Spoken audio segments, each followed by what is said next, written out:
Through a wound, one finds both pain and wisdom. But can one see what is wounding them? And can it be foregone? Could it be buried?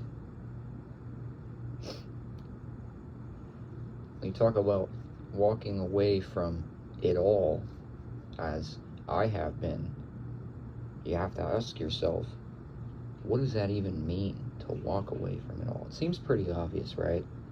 But what is one actually walking away from? And why? Another question you have to ask yourself is, do you want to leave? Are you satisfied with what you see around you, what you see shown to you?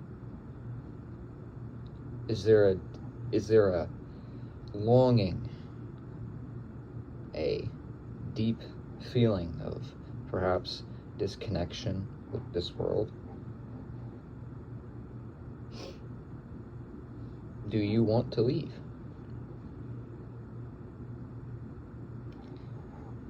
After asking myself for a long time now what I'm really gaining here, one doesn't really get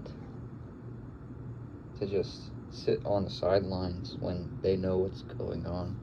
They don't get to just pretend it's not happening. And when it's so blatant, it really, in my view, can't be ignored. And it hasn't been being ignored because it's so in your face. It's everywhere. So when I say that I want to walk away, I'm talking about walking away from mentation, which is thought, possessions, which possess one, and lies, which tether and ensnare one.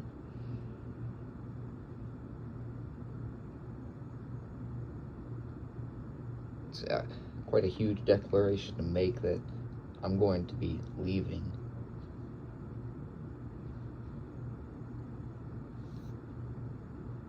That I'm going to be putting my all into understanding both myself and the nature of this duality, which is conflict. Dual. It's a duel. All the thoughts and products of the thoughts, the externalizations which produce the thoughts, or maybe even the internalizations which produce the thoughts. Getting away from that entirely. And being away from these, they're really just tools. Emulation. I'll give music as an example. I play piano. It's an emulation of a limited scale of music.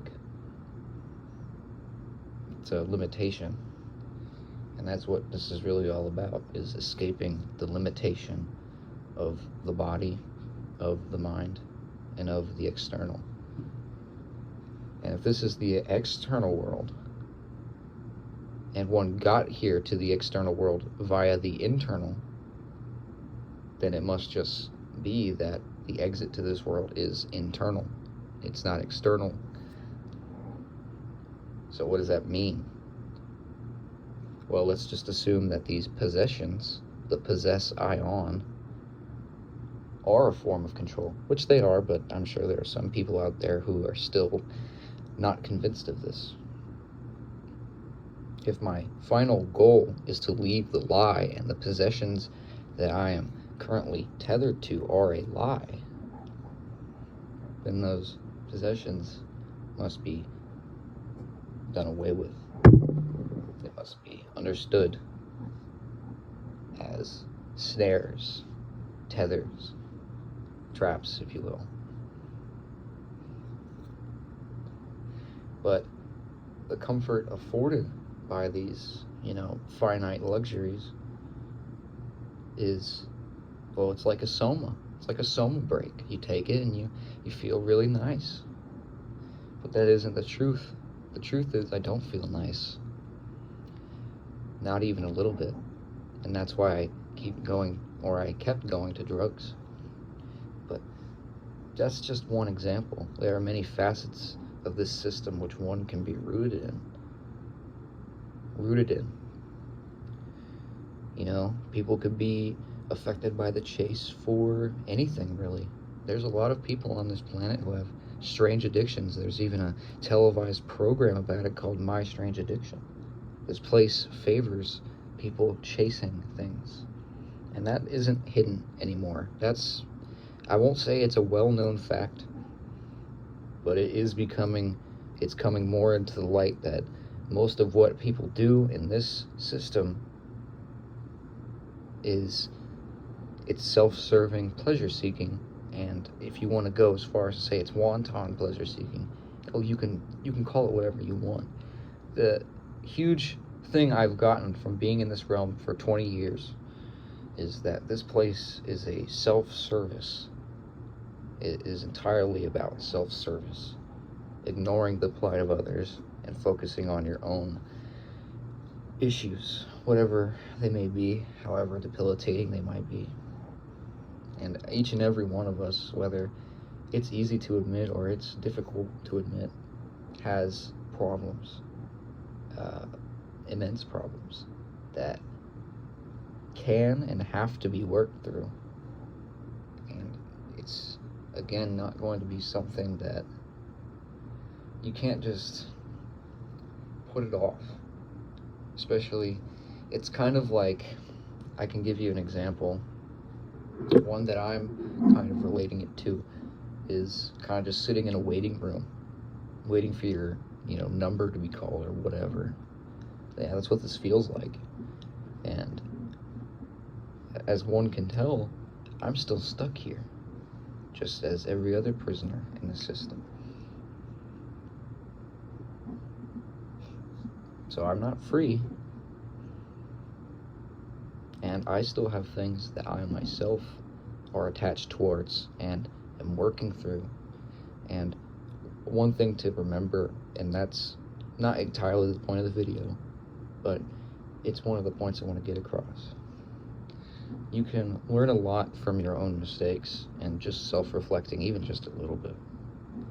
For 5 minutes, for 10 minutes, obviously it's kind of ridiculous how hard it is to meditate with all this actual chaotic noise. I'm not sure if you're able to tune into that, or if anyone is really hearing it. That's what it's being perceived by me as. It's a hearing thing. And there's a lot more I can go into about that darkness, about that abyss, but I'll leave it off this video for now.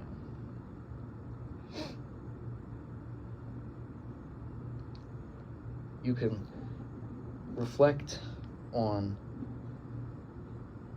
anything, and you will find that there are lessons to be learned from it. And I always end up finding that out. And I remember when I used to make old YouTube videos where I'd compile proof together and I'd post it, and I look at it now and I realize that my all wasn't in the production. And that is why the productions themselves, the product the productions that I made were just, they were mediocre and they weren't that great. And didn't really inform anyone of much of anything other than what I was bringing forth to the table. And just that. There wasn't a whole lot to actually learn aside from one thing, which I would get tunnel vision and study those mysteries and be immersed in them for months. But, once I've understood now that this is a battle between thought and creation, actual creation, that's when things change, I guess. I don't really have a sentence or words to explain it. What I'm doing right now is I'm relaying through thought, through language. It's very limited how much I can actually convey, because I myself am not a teacher. I'm not a guru. I'm not anything like that. I'm just talking because I feel that there's something to be gained from me doing this.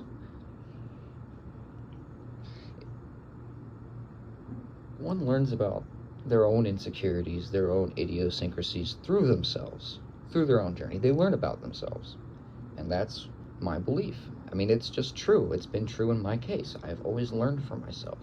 But now the lessons are getting so, big, so chaotic that, it's not going to be something where it's only one lesson is being learned. There's so much I'm beginning to understand. It's like I'm understanding each puzzle piece a little bit more each day. But in that, there is still a huge amount of ignorance even for myself. There's a lot of chasing being done because I'm here in this system and I chase answers, I chase entertainment, and I chase other things. But that's not what this is all about. That's not going to get me anywhere, the chase.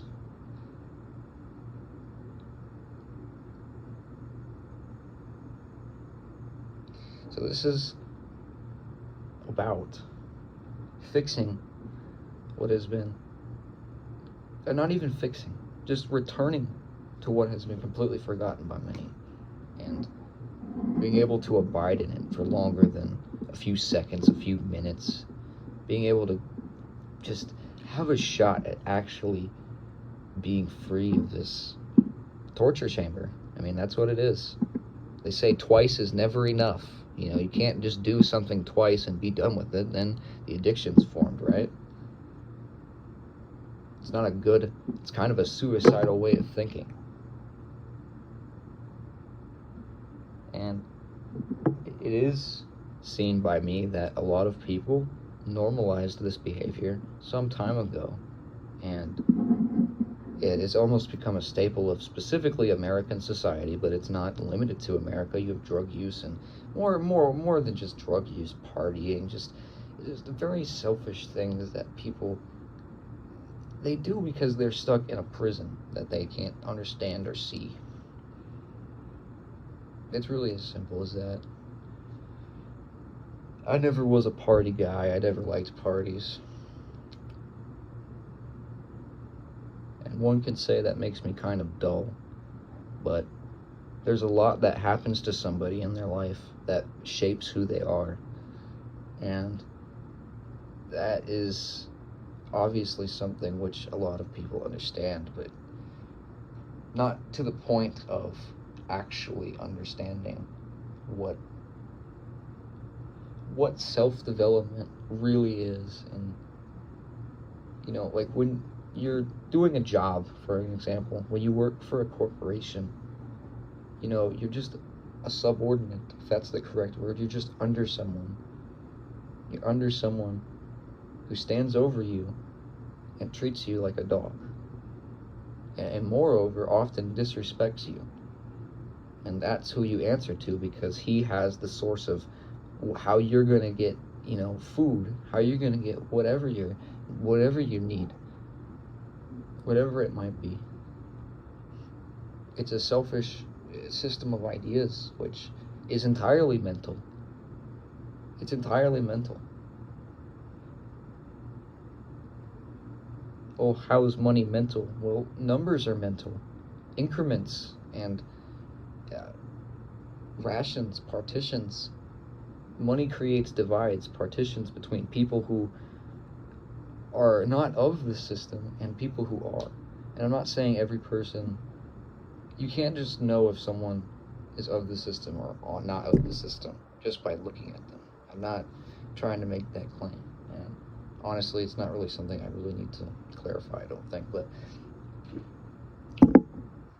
I've said it a lot over the years that money forces people into unrealistic situations and forces them into what equates to slavery for years, honestly. It's quite a dark system, and it's not something that one should seek to hold on to, because it's not going to be lasting for very much longer. And that's not the only reason I haven't worked for so long, but it is one of the reasons.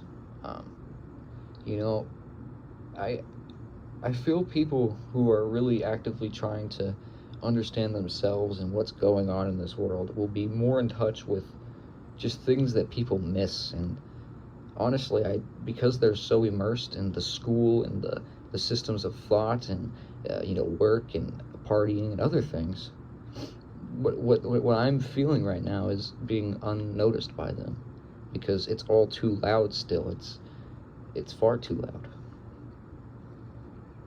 and it's only getting louder. That's the problem. It's only getting louder. And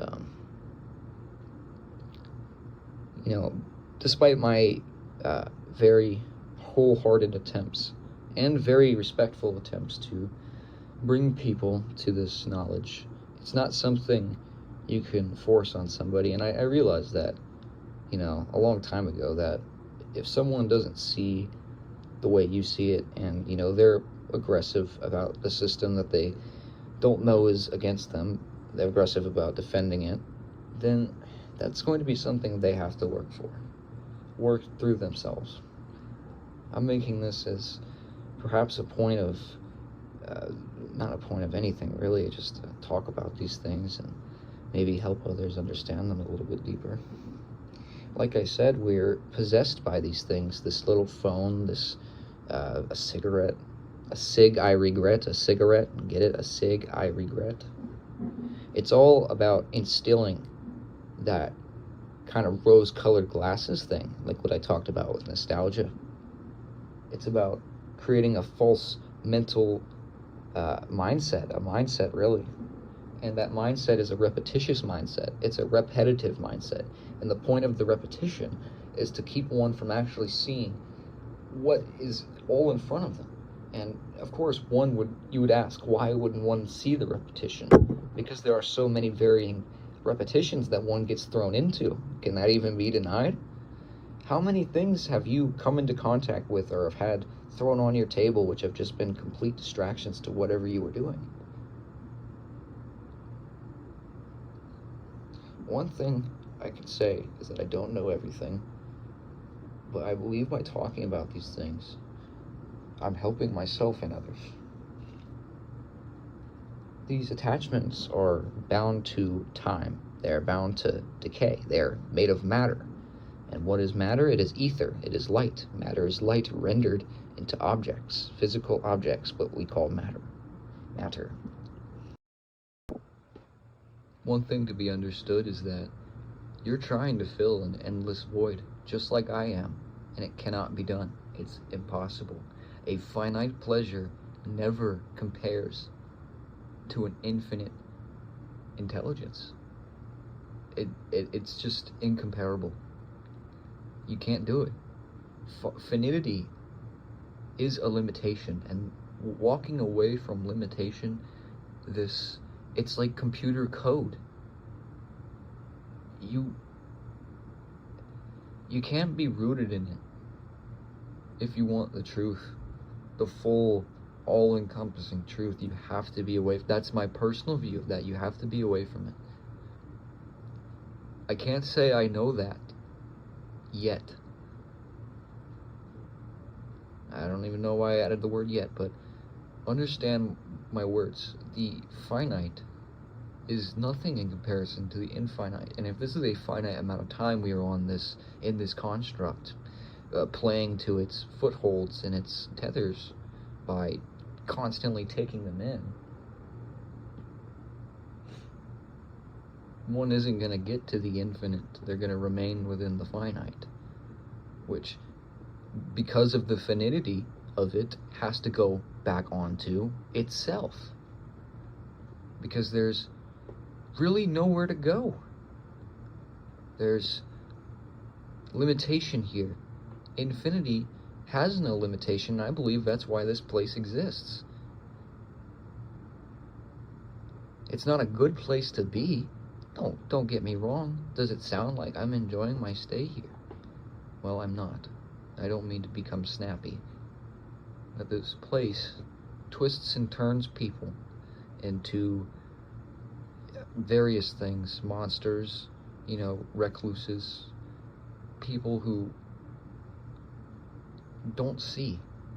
And I don't enjoy using the word cattle, but even the state I exist in now is a form of cattle corral line, and it's disturbing.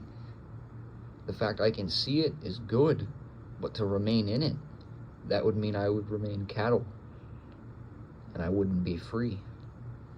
And I'm not free. A point I've heard reiterated by some is that if you say you aren't free, then the Archons have full control over you. If you want to believe that, that's fine. I'm not mad at you. My personal belief is that these thoughts, as a whole, when they are originated from the mind, the divisive mind, which plays to the external world's lies, the mind is developed for the external world. All the knowledge contained within the mind comes from the external. A lot of what I'm telling you now is not from the mind, though I'm using the mind as a relayer, as a tool, if you will, to tell you these things, because my own experience has been quite rough. I'm a lucky man.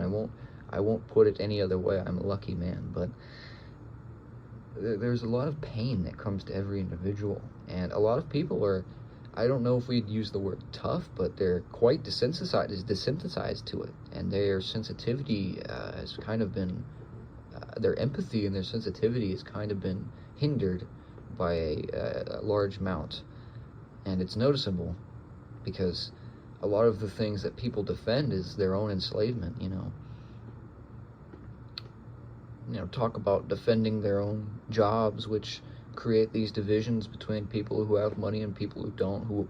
These things uphold the caste system. You know what a caste system is? It's a system of hierarchy, and it's a gross system. It's a very gross system. It's a discriminatory system.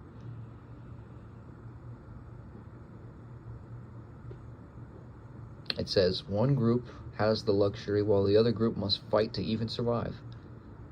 And what happens to a lot of the people who don't have the means to make money, say they have like a drug charge or something, well, they don't have the luxuries of the system, so they don't even get to partake in it.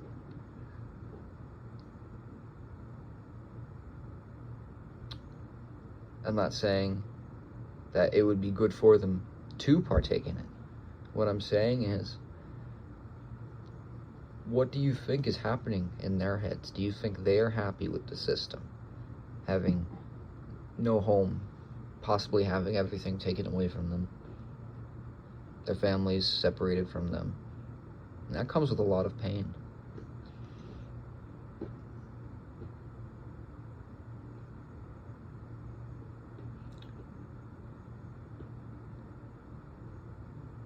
The limitation, I keep saying if one,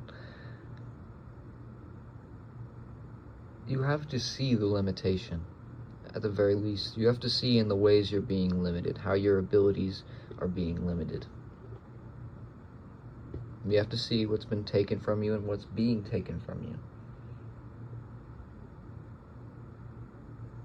And discernment is extremely important.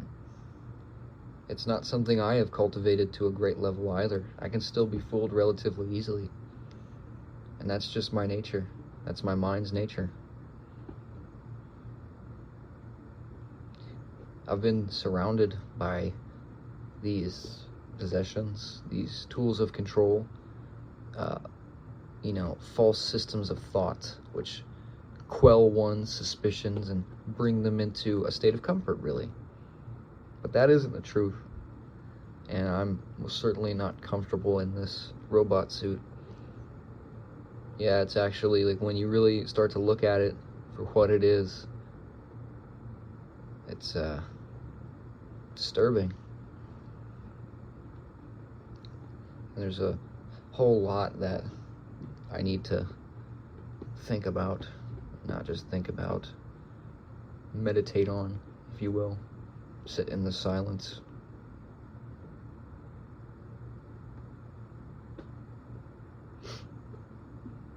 suppose that anybody could make the justification that there's a lot of good in the system. And where do you think the good comes from? It's not of Satan. It's not of the machine.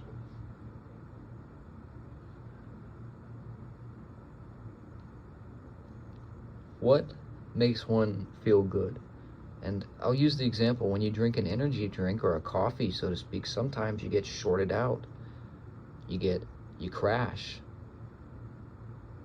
Sometimes when one overindulges, one crashes. One falls.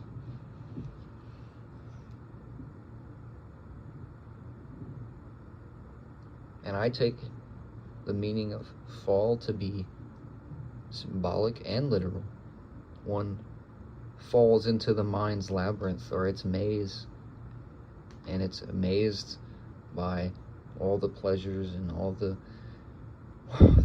nonsense, all the manipulated ether, all the objects in their mathematical forms, all the bodies in their mathematical forms. One is conditioned to be tethered to just about everything, and it's really hard to forego that scripting, that kind of programming, that kind of ideology of hedonism. It's difficult to abandon that, even when it's known to the individual that the hedonism is destroying them from the inside and robbing them of everything actually magical. It's not a fun thing to even conceive of, but as the truth, it has to be stated. That's what's happening to me and a lot of other folks. They're not seeing the hole that they're digging. They're not seeing that living in vanity is living in the mind, and what one gets from vanity is so short-sighted and so it doesn't bring one anywhere to indulge in the body or to indulge in the mind and its pleasure dome. That's why they call it a pleasure dome, because that's what the mind is. It's a pleasure and a torture dome. Who do you think the pleasure's for, and who do you think the torture's for?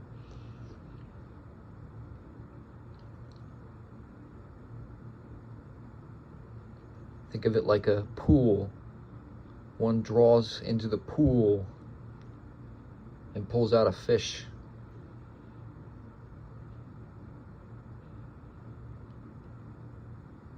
Over and over and over again. And the repetition, it becomes ritualized. It becomes something that one does every other day or every other time. They pull a fish up out of the pool. Oh, I've got another fish. It just came from the pool. I've just pulled this fish from the pool.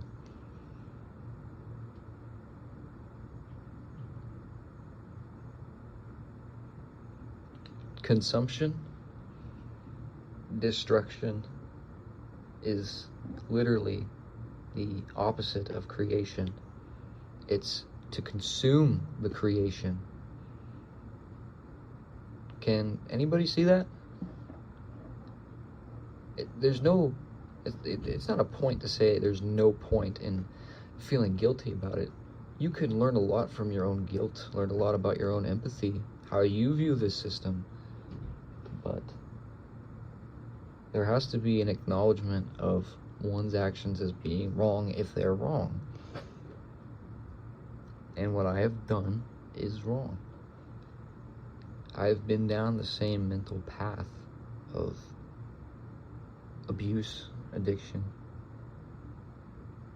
repetition, cycles, self-doubt, self-loathing, cannibalizing my own self-nature.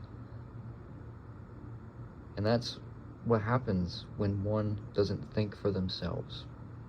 Something else thinks for you without your knowledge. And then it takes over. And I'm not saying at the point of when the ego takes over that there's no escape from that, because there absolutely is. But one has to conceive that there is a battle going on between both the heart and the mind. And the mind is what consumes the heart. In the end, that's the game. And I don't like to call it a game, but that's literally what they cut when it was fully realized it was called a game to me. They called it a game. It's not a game, but that's how they want to see it. They want to see it as checkers. You're diagonal to your opponent, but you have to use the right move to get them down, make them fall. But if you do it wrong, they'll make you fall too. They'll make you fall with them. If you play checkers, that might make sense. I can't use a chess analogy because I don't know how to play chess.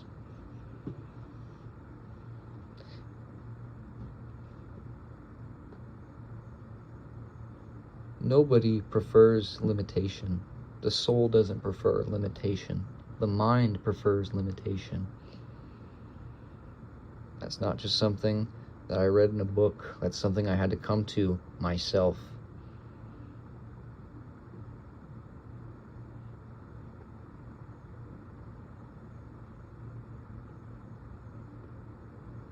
I appreciate anybody who's watched this to the end.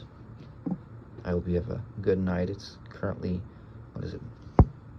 It won't show me. It's probably 11 right now. But think on yourself. Think on the nature of what I've brought forth today. And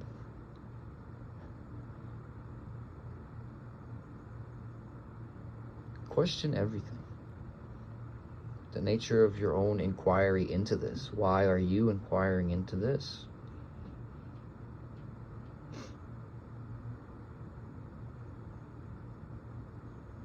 Have a good night or day, wherever you might be. And I'm going to end the video here.